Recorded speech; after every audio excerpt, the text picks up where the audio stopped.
So let me find the right chord. Nah.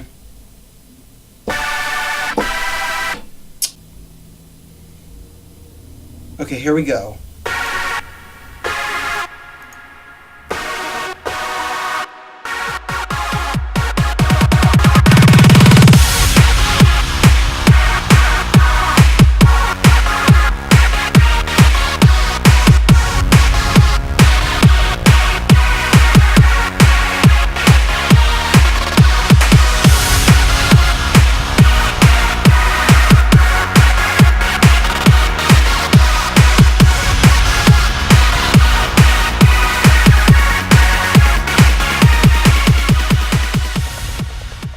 Hey everybody, and welcome to the second installment in this tutorial series.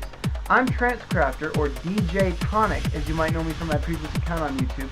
And in this series, I'm going to be showing you all how you can create your own trance music using ImageBlend's all-in-one application, FL Studio.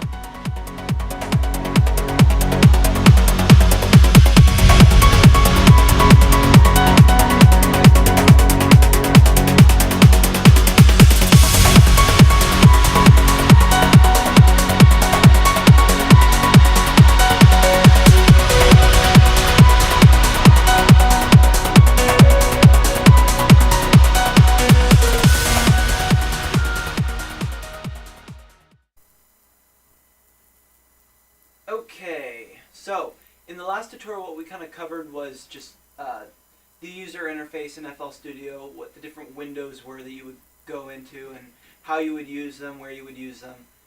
We also kind of started work on a kick. We put on some basic compression and EQ, but we didn't really do much with that, so I'm going to continue off that now. And as you can see, I'm using a higher resolution now because I got some requests from people to use a higher resolution. So anyways, what we're going to do is we're going to put a limiter on our kick. So go to the channel that you have your kick set to, and then you want to make sure it's EQ first, and then compressor, and then we're going to put on a limiter. So, and then bring the attack, the release. Sorry for that. This my hand bumping the MIDI controller. Yeah, bring the attack, the release, and the head settings all down. Don't bring them to 0, but just bring them just slightly over it. And that should take care of most of our clipping problems with that. We will work with this later. I know a lot of people prefer not to use a limiter, but this is just my style and it works for me, so that's what we're going to do.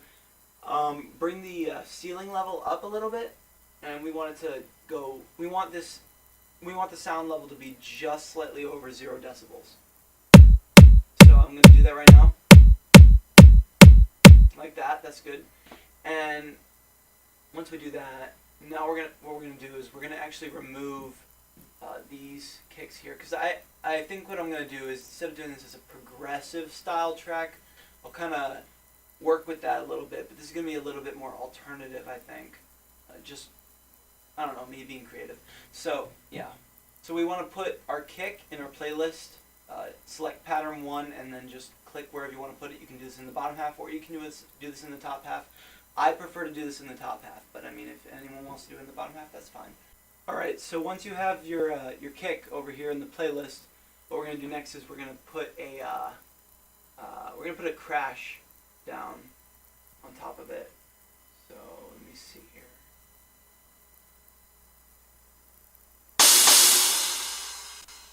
Alright. And we're going to send the crash symbol. We're going to send that to another channel in our mixer. We can probably label these, so I'm going to call the one with the kick on it, I'm going to call it kick source, because it's the source channel for the kick, and we're going to kind of move it. We're going to route these over to several other channels probably, so I usually like to keep things organized. So we're going to rename the crash one as crash, and then we're going to add a reverb. So put a reverb down. Fruity Reverb 2 should be a good plugin to use. Whoops, hitting the keyboard again. Bring the wet level up to about there, and we're going to bring this out. And this is just going to determine like how long the reverb actually lasts for. It's the decay time. We're going to bring the size up, and I think we can leave everything else as is just for now, because I think that this kind of Okay, so what we're going to do next is we're going to sidechain our crash cymbal to our kick. And what that is it's basically where you make it so the volume level of the in this case it would be our crash cymbal. The volume level of that crash is going to go down automatically when the kick goes up. And the way we do that is I'll show you right now. What we're going to do is we're going to take the kick, and right now it's being sent from channel 1 straight to the master. So what we're going to do is we're going to uncheck this right here, and what that'll do is it'll mute it because it's not going anywhere. And we're going to kind of make it so it goes over to channel 3 instead. Basically what's happening is instead of the kick going straight from channel 1 to the master channel, it's going from channel 1 to channel 3 and then to the master channel.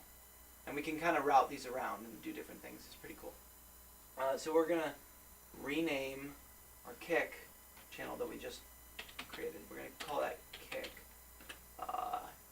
And then we're going to put a P controller down, and this is a very useful tool. It's what we use for sidechaining. There is another method to sidechain in FL Studio. I think you use the Fruity limiter for it, but I don't use it. I just stick with the P controller. So we're going to rename the P controller.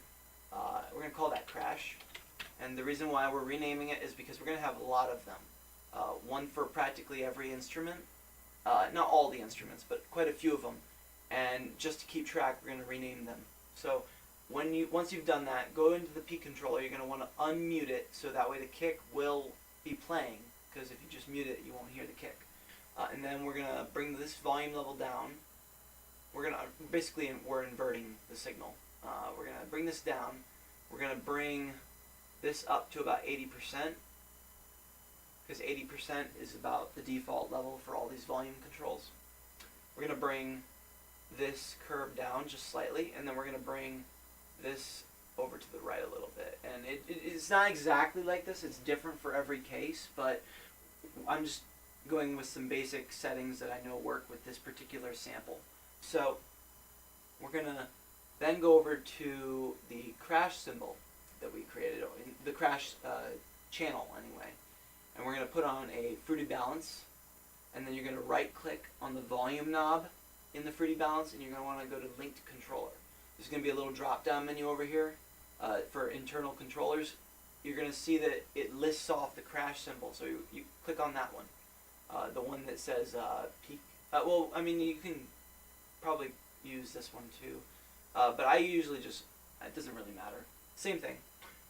Gives the same results. So once we've done that, we'll be able to hear what it actually sounds like. I'm going to play it back. And you could hear that the kick was kind of coming through on that one, but it's not quite ready yet. We still want to work with it a little bit. So we're going to bring this volume level up because it was a little too far down, and that should be good, I think. Play it. Much better. So now that we've had our sort of impact that we created over here, that's how we're going to begin our song off, really. We're going to put in, I'm thinking a piano melody. And like I said, this is kind of alternative. It's not really progressive at all, actually. I kind of changed my mind in the middle of doing this. So, but yeah, we're going to put a piano in. So I'm just going to load this up. And let me make a recommendation real quick. If any of you guys are looking for good piano sounds, I definitely recommend checking out this sample library. It's called the Splendid Grand Collection, and it only costs, I think, $15–20 to buy. It's a DVD, comes in the mail, and the samples on it are pretty good. So, I mean, just for that price. I mean, normally these companies sell them for a lot more. But anyway, what we're going to do is we're going to take this piano, we're going to send it over to the 4th channel in our mixer. Okay, and then what we're going to do then is we're going to rename that to piano, and we're going to add a reverb onto our piano. So we'll make it sound a lot better. We're going to keep the wet level pretty close to the middle, but we want to raise it just slightly. We want to bring the decay time up, like that. Maybe bring the damp level up a little bit too. And let's bring up the size so that it sounds like it's in a bigger room. And there we go. That's kind of pretty good for piano. Sounds good enough. Okay, so now that I've looked at the how much time I have left in this video, I only got about 5 minutes left before I'll reach the YouTube time limit. So I think I'm going to end this video here, and in the next video I will actually that entire video I think I'll dedicate that video just to developing a piano melody, and we'll just kind of work from there. So I hope you guys enjoyed this video and the video before it, and I hope that you guys are learning from it. So thanks, and see you in the next video.